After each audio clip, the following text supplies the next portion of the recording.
শ্রীমদ্ভগবদ্গীতা পঞ্চম অধ্যায়ের কর্মসন্ন্যাস যোগ 11 থেকে 20 নম্বর শ্লোকের বাংলা অনুবাদ ও ব্যাখ্যা নিউ বাংলা অনলাইন চ্যানেল দ্বারা আপনাদের সামনে প্রস্তুত করা হল। যদি আপনাদের ভালো লেগে থাকে তবে লাইক, শেয়ার ও সাবস্ক্রাইব করতে ভুলবেন না। শ্লোক 11। কায়েন মনসা বুদ্ধা শুদ্ধৈর্বেগিন সদা কর্ম কুর্বন্তি সঙ্গম তক্তা শুদ্ধায় পরাতমনা। বাংলা অনুবাদ।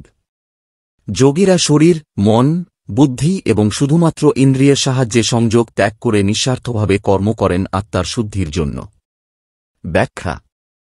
এই শ্লোকে বলা হয়েছে যে যোগীরা সবসময় দেহ, মন, বুদ্ধি এবং ইন্দ্রিয়ের মাধ্যমে নিরাসক্ত অবস্থায় কর্ম করেন। তাঁদের লক্ষ্য থাকে আত্মশুদ্ধি এবং ঈশ্বরের সঙ্গে সংযোগ স্থাপন করা। তাঁরা কর্মফলে আসক্ত হন না। শ্লোক 12। যুক্ত কর্মফলম তক্তা শান্তিমাপ্নতি নৈষ্ঠিকিম অযুক্ত কামকারেন ফলেশক্ত নিবদ্ধতে। বাংলা অনুবাদ। যোগী কর্মফল ত্যাগ করে চিরস্থায়ী শান্তি লাভ করেন।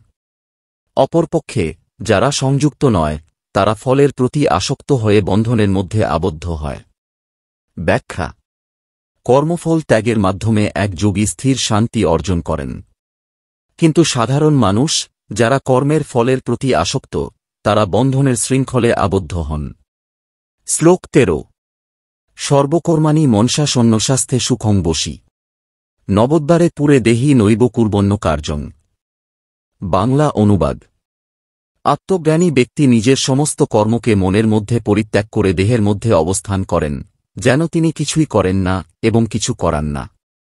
ব্যাখ্যা। এই শ্লোকে মানবদেহকে নবদ্বারপুরী বলা হয়েছে, যার 9টি দ্বার রয়েছে। জ্ঞানী ব্যক্তি জানেন যে প্রকৃতপক্ষে আত্মা কিছুই করে না। তাঁর দেহ ইন্দ্রিয়গুলির মাধ্যমে কাজ করলেও তিনি নিরাসক্ত থাকেন। শ্লোক 14। ন কর্তৃত্বং ন কর্মাণি লক্ষ্য সৃজতি প্রভু ন কর্মফল সংযোগং স্বভাবস্তু প্রবর্ততে। বাংলা অনুবাদ। ভগবান কারও কর্মের প্রবণতা, কর্ম বা কর্মফল সৃষ্ট করেন না। এটি জীবের স্বভাব অনুযায়ী ঘটে। ব্যাখ্যা। ভগবান নিরপেক্ষ। মানুষের কর্মফল তার নিজস্ব কর্ম ও স্বভাব অনুযায়ী হয়। ঈশ্বর শুধু সকল জীবের উপর অভিভাবকের মতো দৃষ্টি রাখেন। শ্লোক 15। নাদত্তি কশ্চিৎ পাপং নৈব সুকৃতং বিভু অজ্ঞানেনাবৃতং জ্ঞানং ট্যান মুঞ্ঝন্তি যন্তব। বাংলা অনুবাদ। ভগবান কারও পাপ বা পুণ্য নিজের উপর নেন না। অজ্ঞানের দ্বারা জ্ঞান আবৃত হওয়ায় জীবেরা বিভ্রান্ত হয়। ব্যাখ্যা। ঈশ্বর কারও পাপ বা পুণ্য গ্রহণ করেন না। মানুষ নিজ কর্মের ফল ভোগ করে, কিন্তু অজ্ঞানের কারণে জীব প্রকৃত জ্ঞান থেকে বঞ্চিত হয়ে থাকে। শ্লোক 16। জ্ঞানেন তু তদজ্ঞানং জ্যাসং নাশিতুমাত্মন তেষামাদিত্যবজ্ঞানং প্রকাশয়তি তৎপরম। বাংলা অনুবাদ।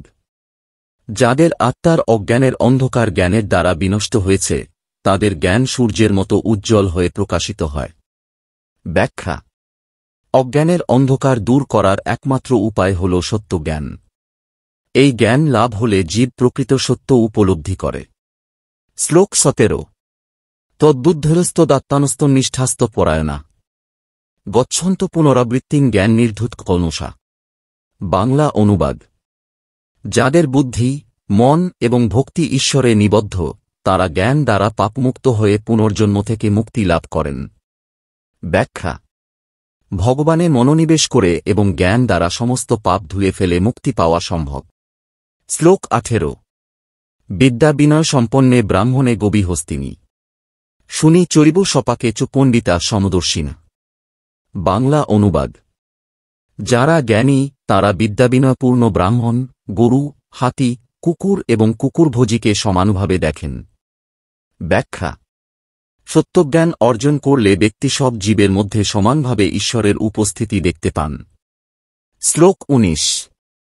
ইহৈব তৈর্জিত স্বর্গ যেষাং সাম্যেষ্টামনা নির্দোষং হি সমম ব্রহ্ম তস্মাৎ ব্রহ্মণীতে স্থিতা। বাংলা অনুবাদ। যাদের মন সমত্বে প্রতিষ্ঠিত তারা এই জীবনে ব্রহ্মজগৎ জয় করেন। ব্রহ্ম সমভাবাপন্ন এবং নির্দোষ। ব্যাখ্যা।